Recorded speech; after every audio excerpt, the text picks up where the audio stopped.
We've seen the mainstream media do everything they can to push Amazon's new Rings of Power series, a series that Lord of the Rings fans have summarily rejected months and months before we saw the first moments, the first series premiere that's coming on September 1st. Because from the trailer, they knew that this was not going to be Tolkien. They knew that this is going to be fan fiction garbage. And every moment that people in the mainstream media continue to lie and try to twist things, that just further convinces people that they are not interested in watching this disaster. And this piece by The Guardian, Elijah Who, the amazing new stars of The Lord of the Rings, says about everything you need to know. It's the mainstream media trying to tear down someone like Elijah Wood and tear down the Lord of the Rings trilogy to try to promote this garbage. So it makes a lot of sense that now that we have all the first reviews coming out from the access media, from these people that got early access, from people that got flown out for benefits, that probably got all these goodie bags,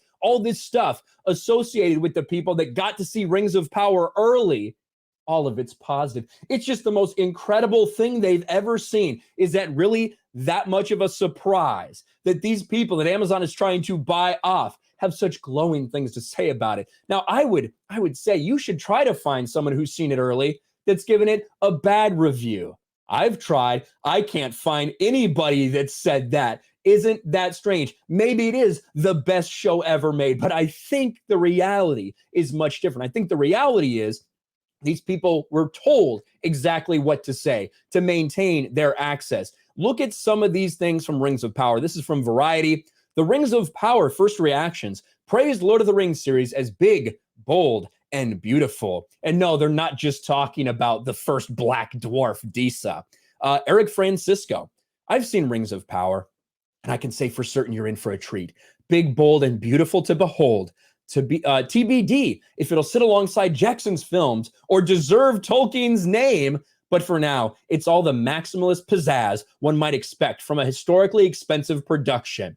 So this is a very fluffy way of saying it looks like it's very expensive. Thank you, Eric Francisco. Brandon Katz. Okay, the first two episodes of Lord of the Rings, Rings of Power are a spectacular sight to behold. The scale, scope, and ambition and grandiosity is unrivaled on TV. It also has the laborious task of introducing so much necessary world building that it takes a bit to set flight. Rings of Power's cinematic experience. In a perfect world, we would watch it on the big screen. It's pure Tolkien. And it feels very connected to Peter Jackson's movies. How? How can it be pure Tolkien? Please tell me how it can be pure Tolkien when so many of the characters that are in this series are made up just for this series. Like half of the characters have been made up specifically new characters for this series. All of the Harfoots, because let's be real, hobbits did not exist in the Second Age. Harfoots are not the ancestors of hobbits. They're just a certain type of hobbit, and they didn't exist till the Third Age. We know that you're going to have a wizard. You're going to have an Astari that shouldn't be there until the Third Age. That's a character that shouldn't be there. You have the Black Dwarf Disa. You have the Black Elf Arendir and Bronwyn. All these characters. Halbrand, who's going to be Sauron. These characters that you made up for this show, yet you're claiming is pure Tolkien. And all the characters that actually are from Tolkien are bastardized and fucked with in a way that they're unrecognizable. What an absolute joke. The FX are brilliant, the acting's superb, and the prologue itself will destroy any bad, awful feeling you had. Almost like you were told to go out here and make people who despise it already feel good about it. Strange, huh? I've seen the first two episodes. They're a total joy. Watching it feels like stepping back into Middle Earth. I can't wait to see where this story goes. It looks like a CW show. Maybe that's Middle Earth to you. Having seen the first two episodes, I have to admit I was surprised by how much I liked it. The lush and expansive series very much breathes new life into the franchise. It's a show I think people will enjoy once they allow themselves to be sucked into it. What did this person say? I watched the first two episodes. It's grand, bold, ambitious, and I absolutely loved it. Have you noticed a pattern with these?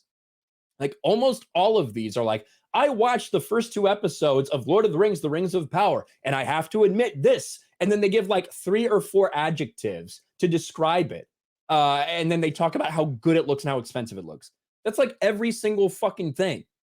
Hey, guys, make sure you follow these simple commands when you put your review on social media.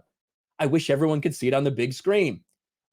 I've seen the first 2 episodes of Lord of the Rings. It's stunningly gorgeous, and the score is beautiful. It also takes a while to get going, and there's a lot going on. But for fans of the movies, it'll take you right back to the points when it's rolling. I've seen the first 2 episodes. Like, every single one is like this. First impressions from the first 2 episodes, like, over and over and over again. Shocking how similar all of these are. Now, listen, I think the top critic score for a Lord of the Rings on Rotten Tomatoes is like 95%. I don't know if it's Fellowship of the Ring, Return of the King, which one it is. If this goes above that, if the critics like give this like perfect ratings throughout, imagine what people are going to say about these lying sacks of shit. No one believes this. No one believes this because everything we've seen from the trailers, everything the showrunners have said, everything the executive producers have said, everything the cast and crew have told us is telling everyone this is not going to be Tolkien. But now you still have the mainstream media, the same people that are trying to tear down the Lord of the Rings trilogy, tear down Tolkien. Now you have these people coming out and claiming that it's just the most amazing thing to ever hit your TV. Maybe I'm just a little bit cynical. Maybe it's just a little tough to convince me. Maybe I'm just stubborn. But I don't think that's the case. I think that Tolkien fans and Lord of the Rings fans are going to see that they were right. They have been right this entire time. Rings of Power is not Tolkien. It is not Lord of the Rings. But it is going to be an unmitigated disaster. Thanks for watching, everyone. And a huge shout out to my patrons. I appreciate you guys so much. Want to follow me on Twitter or Instagram? Check out the description below. You'll find links to my P.O. box and my Patreon as well. And I'll talk to you guys later.